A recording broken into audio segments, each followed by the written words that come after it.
The Grace Road Church has deliberately deceived their believers in Korea. They have taken very liberal and arbitrary interpretations of the Bible in naming Fiji as a refuge and hammered this idea into the heads of church members. Instilling this preconceived notion of the island of Fiji as a refuge for devout members of the church has given them the ability to migrate many believers of this ideology to Fiji in order to prepare for the terrible hardships that the church says are to come in the future. All of the church members who have moved to Fiji sold off all of their personal property and assets in order to donate the money to the church, and they had wonderful expectations for what their future would be like. However, when they reached the so-called refuge in Fiji, their reality was extremely different.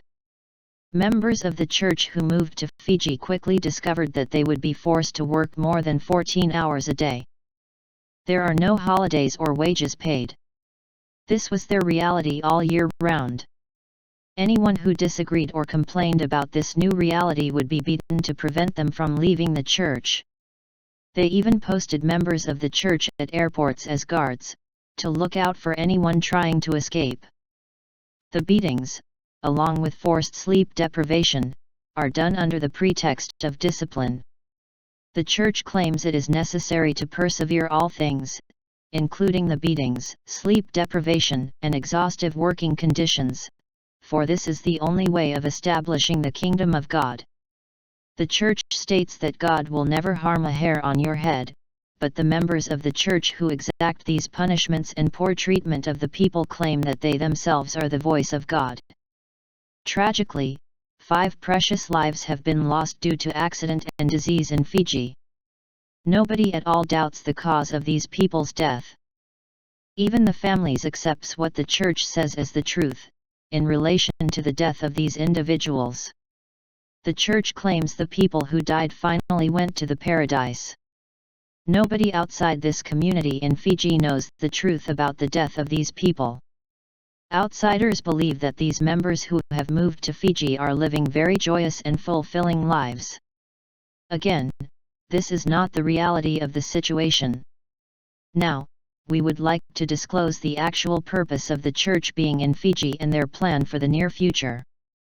First, they intend to occupy as much land as possible on the island of Fiji.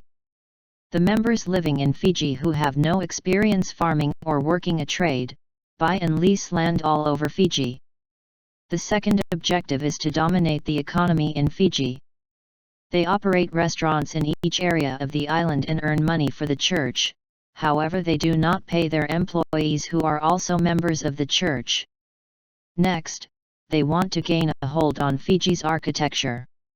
Using the profits from the restaurants and the hard work of the Koreans farming and selling their trades, the church is looking to construct as many new buildings and structural property as possible.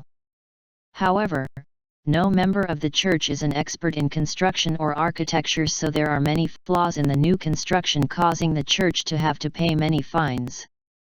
Next on the list of the church's objectives is, after having lived in Fiji for 5 years, they mean for the pastor's son to enter the political arena and eventually make him Prime Minister of Fiji. Once the pastor's son becomes Prime Minister of Fiji, it is the church's objective to assume complete control and ownership of the island of Fiji.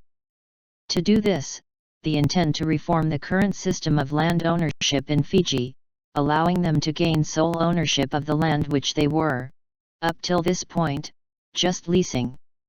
The next step of their agenda is to reach out to and provide aid for all of the world's refugees.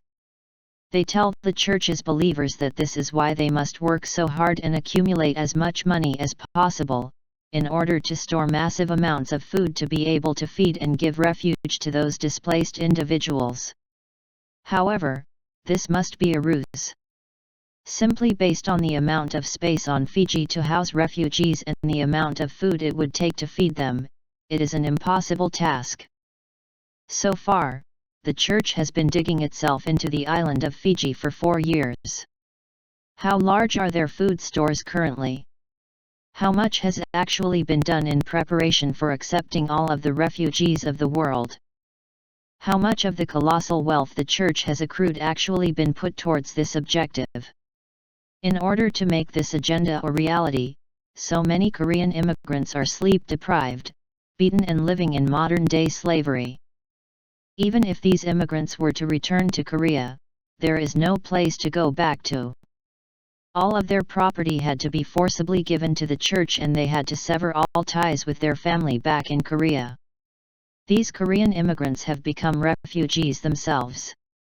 Right now there are modern-day Korean slaves in Fiji who are deprived of food and sleep, lost their freedom of speech and have been forcibly separated from their families, even those who have family members living in Fiji.